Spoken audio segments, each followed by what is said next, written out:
Hi everybody, welcome to our YouTube channel once again। इस video lecture में हम class aves के general characters और क्लासिफिकेशन की बात करेंगे। तो हम सभी को पता है कि एवीज के अंदर बर्ड्स को इंक्लूड किया जाता है, जितने भी पक्षी होते हैं उनको इंक्लूड किया जाता है। तो सबसे पहले हम देख लेते हैं कि एवीज होते क्या हैं। तो अगर हम इनकी डेफिनेशन देखें तो ये फ्लाइंग वर्टिब्रेट्स होते हैं। सबसे मोस्ट इम्पॉर्टेंट थिंग, ये उड़ सकते हैं। कुछ बर्ड्स को छोड़कर सारे के सारे बर्ड्स उड़ सकते हैं। These are feather clad, air breathing, warm blooded, oviparous, bipedal, flying vertebrates. तो बर्ड्स ऐसे एनिमल्स होते हैं, ऐसे वर्टिब्रेट्स होते हैं जिनकी बॉडी फेदर से ढकी होती है, परों से ढकी होती है। एयर ब्रीदिंग होते हैं, मतलब ये इनके अंदर रेस्पिरेशन की जो प्रोसेस है वो लंग्स के द्वारा की जाती है। और ये वार्म ब्लडेड होते हैं। ये पहले एनिमल्स हैं, पहले वर्टिब्रेट्स हैं जिनके अंदर अपने बॉडी के टेम्परेचर को रेगुलेट करने की एबिलिटी होती है।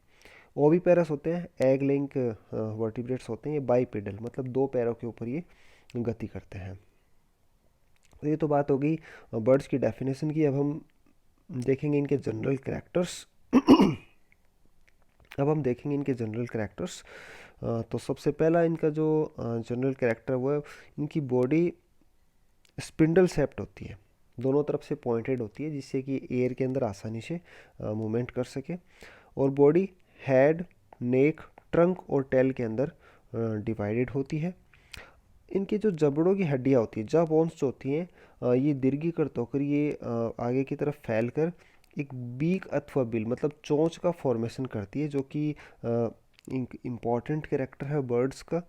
और ये टेट्रापोड्स के अंदर आते हैं, तो इनके अंदर दो पेयर्स होते हैं लिम्स के। तो इनके जो फोर लिम्स होते हैं, फोर लिम्स क्या करते हैं, विंग्स के अंदर मॉडिफाई हो जाते हैं, और विंग्स का काम क्या होता है, फ्लाइंग।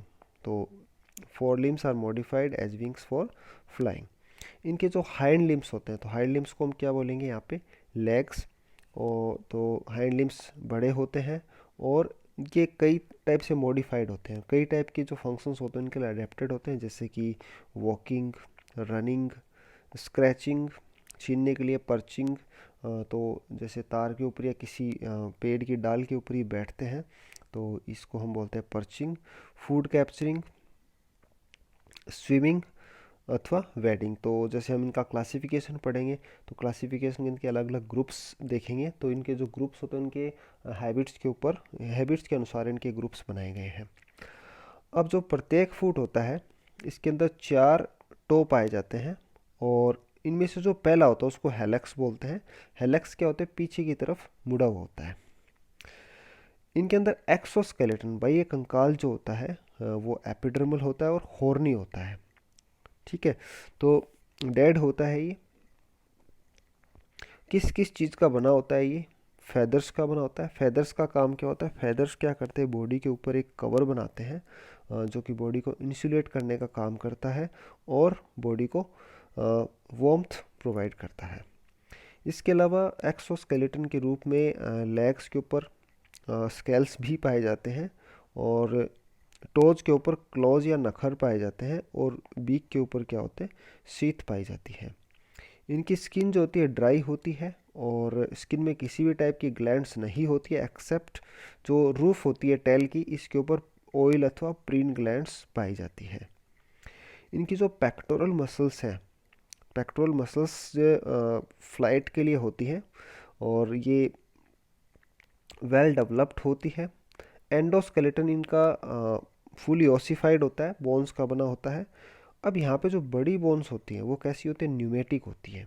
न्यूमेटिक होती है, अंदर से होलो होती है, इनके अंदर एयर भरी रहती है, जिससे कि ये बायोंट बनी रहती है, जो एयर के अंदर जो बायोन्सी होती है वो प्रोवाइड करती है, जिससे कि इनका वेट कम रहे और इजीली हवा के अंदर ये उड़ते रहे। इन बोन्स के अंदर किसी भी टाइप का बोन मैरो नहीं होता है। एक जो एरियल अडेप्टेशन है, वो हवा में उड़ने के लिए जो अडेप्टेशन है वो है फ्यूजन ऑफ बोन्स। इनकी मोस्टली जो बोन्स होती है वो फ्यूज हो जाती है, इसलिए यहाँ पे बोन्स का नंबर कम देखने को मिलता है। इनकी स्कल के अंदर एक ऑक्सीपिटल कॉन्डाइल होता है, मतलब स्कल जो होती है वो मोनोकोंडाइलिक टाइप की होती है। अब इनके अंदर एक स्पेशल टाइप की बोन होती है जिसको हम बोलते हैं फर्क्यूला या विस बोन, या और ये फर्क्यूला कैसा होता है, वी शेप्ड होता है। ईसोफेगस जो होता है, ईसोफेगस के आगे एक छोटी सी स्ट्रक्चर प्रेजेंट होती है जिसको हम बोलते हैं क्रॉप। क्रॉप क्या करती है?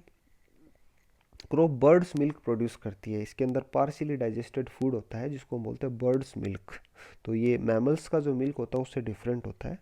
तो ये जो यंग वंस होते हैं, जो बेबीज़ होते हैं, उनकी फीडिंग के काम आता है, और दूसरा क्या करता है, ये फूड को स्टोर करने के काम आता है।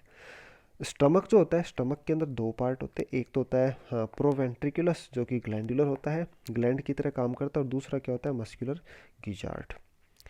क्लोएका प्रेजेंट होता है इनमें, और क्लोएका के अंदर कितने चैम्बर्स होते हैं? 3 चैम्बर होते हैं। हार्ट इनका 4 चैम्बर्ड होता है, तो हार्ट और क्लोएका में कंफ्यूज नहीं होना है। क्लोएका हम इंक्लूड कर लें, इसके अंदर डाइजेस्टिव सिस्टम का पार्ट है। और हार्ट जो है ब्लड वेस्कुलर सिस्टम के अंदर हम देख रहे हैं हार्ट 4 चैम्बर होते हैं, 2 ऑरिकल 2 वेंट्रिकल। इनके जो आरबीसी होते हैं वो न्यूक्लिएटेड होते हैं, और ये होमोआयोथर्मस होते हैं, जैसे कि हम पहले ही बात कर चुके हैं, अपनी बॉडी के टेम्परेचर को रेगुलेट कर सकते हैं। रेस्पिरेशन के लिए इनमें लंग्स होते हैं। अब जो लंग्स होते हैं तो ये क्या होता है कि जो एयर सेक्स के साथ कंटिन्यू होते हैं। तो ये एक और एडेप्टेशन है इनकी बॉडी को हल्का बनाने के लिए और कंटिन्यूस ऑक्सीजन की सप्लाई के लिए।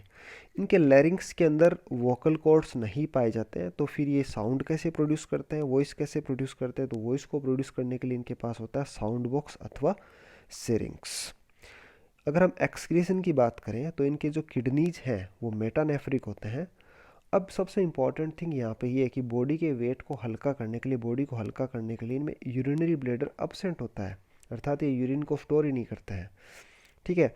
और ये कैसे होते हैं एक्सक्रीशन की दृष्टि से? यूरिकोटेलिक होते हैं, ये यूरिक एसिड को एक्सक्रीट करते हैं। तो इनका जो एक्सक्रीटरी फॉर्म होती है वो यूरेट्स के रूप में होती है। तो जो क्रिस्टल होते हैं यूरेट्स के, इसके रूप में ये क्या करते हैं, एक्सक्रीशन करते हैं। इनका जो ब्रेन है, इससे निकलने वाली नर्व्स, क्रेनियल नर्व्स 12 पेयर्स होती हैं। इनके ऑल्फैक्टरी ऑर्गन्स, मतलब स्मेल करने के लिए जो ऑर्गन्स होते हैं, ये इतने अच्छे विकसित नहीं होते हैं, पुअर होते हैं। और इनके मिडल ईयर के अंदर केवल एक ऑसिकल, एक अस्थिका पाई जाती है। आइज काफ़ी बड़ी होती हैं, और आइज के अंदर निक्टिटेटिंग मेम्ब्रेन, स्क्लेरोटिक प्लेट्स और वेस्कुलर पैक्टेन पाए जाते हैं। सेक्सुअलिटी की दृष्टि से यूनिसेक्सुअल होते हैं, मतलब इनके सेक्सेस सेपरेट होते हैं, मेल और फीमेल होता है। उसके अंदर क्लियर कट डिफरेंस देखने को मिल जाता है, मतलब इनके अंदर सेक्सुअल डाइमॉर्फिज्म या लैंगिक द्विरूपता सुविकसित होती है। मेल के अंदर